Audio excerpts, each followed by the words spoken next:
Bonjour et bienvenue au Rendez-vous économique, la tribune des entrepreneurs qui veulent changer le monde. Aujourd'hui, nous changeons le monde et nous innovons avec Frédéric Galifi, Consulting Clean Facility. Toi, tu as décidé de coacher les entreprises de la propreté et du nettoyage, parce que tu es un ancien de ce métier, tu as pratiqué pendant très longtemps. Quel est selon toi le facteur d'innovation principal dans ces métiers-là?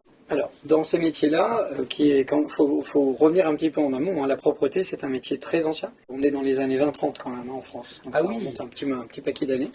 Donc en fait, comme tous les vieux métiers, il y a une difficulté pour les entrepreneurs de ce métier-là à se remettre en question. C'est-à-dire à se remettre en question tant sur les process que sur le type de clientèle qu'ils vont aller démarcher, mais également au niveau des outils.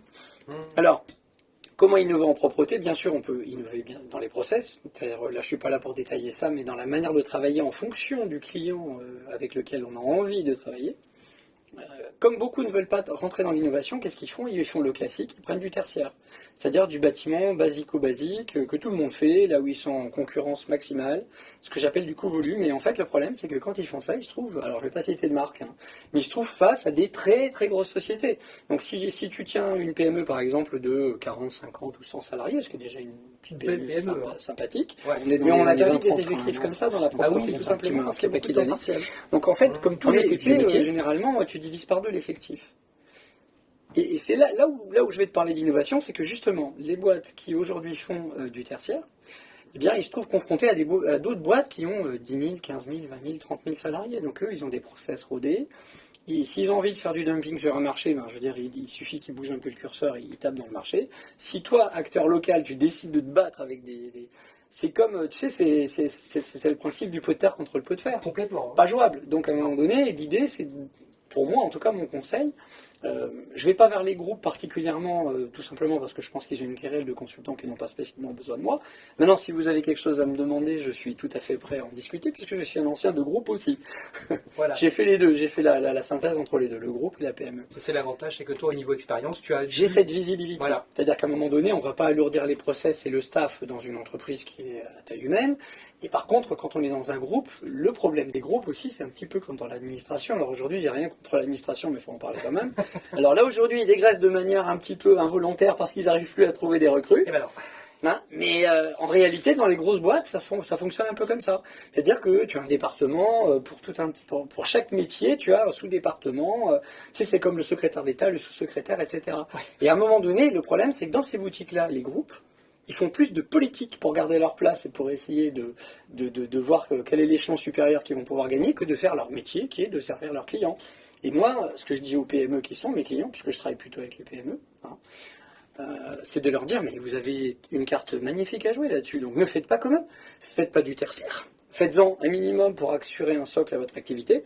Tout ce que vous pouvez développer comme autre activité à côté, soyez innovants. Essayez de vous intéresser au métier de vos clients. Par exemple, et là c'est un scoop, je vais le donner, mais je pense qu'il y a des professionnels qui le font déjà. Imaginons, PME du nettoyage, vous décidez d'aller attaquer un créneau industriel. Alors vous dites, voilà, l'industrie, je le sens pas trop, machin, etc. Pourquoi, plutôt que d'amener vos agents de propreté qui sont forcément formés et rompus aux techniques de propreté, pourquoi ne pas aller recruter quelqu'un qui est du métier du client? C'est-à-dire, par exemple, imaginons, vous êtes dans l'industrie de transformation automobile, le moule, par exemple, pour faire tout ce qui est dans les accessoires des voitures. Voilà. Vous voulez travailler dans le moule, prenez un technicien du moule qui va vous dire exactement quelles sont les problématiques et le type de déchets qu'il faut traiter et la manière dont on peut arriver à gérer sur une ligne de production le nettoyage. Vous le prenez, vous le formez au nettoyage. Si je reformule, en gros,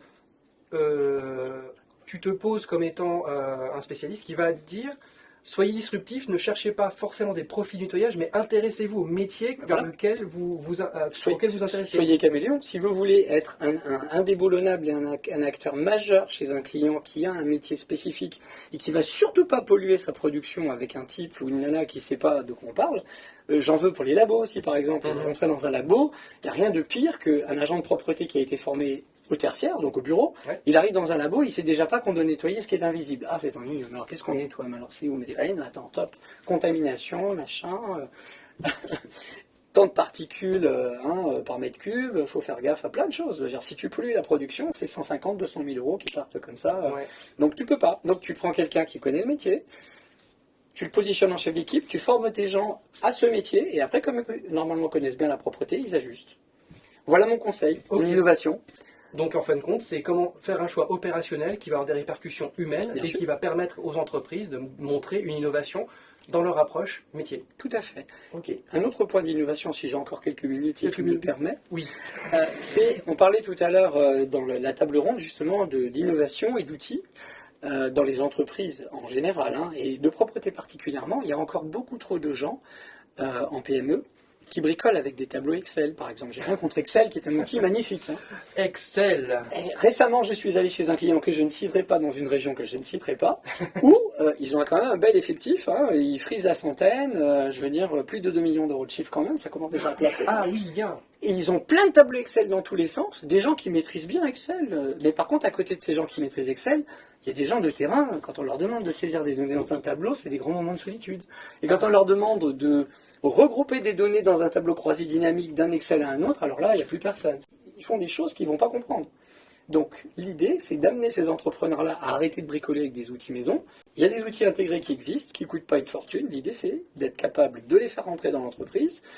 On maîtrise la data, elle est regroupée, et après on obtient les tableaux de bord qui sont utiles pour piloter une entreprise. Et d'ailleurs, ma prochaine intervention, ce sera de dire, chef d'entreprise, est-ce que vous êtes dirigeant de votre entreprise, c'est-à-dire stratège, leader, ou est-ce que vous êtes juste manager opérationnel et gestionnaire? C'est une vraie bonne question, j'y répondrai la prochaine fois. Merci. En gros, t'as un boulot dans la boîte. Ah, c'est bon, du coup, même pas de voilà. Merci, on y va.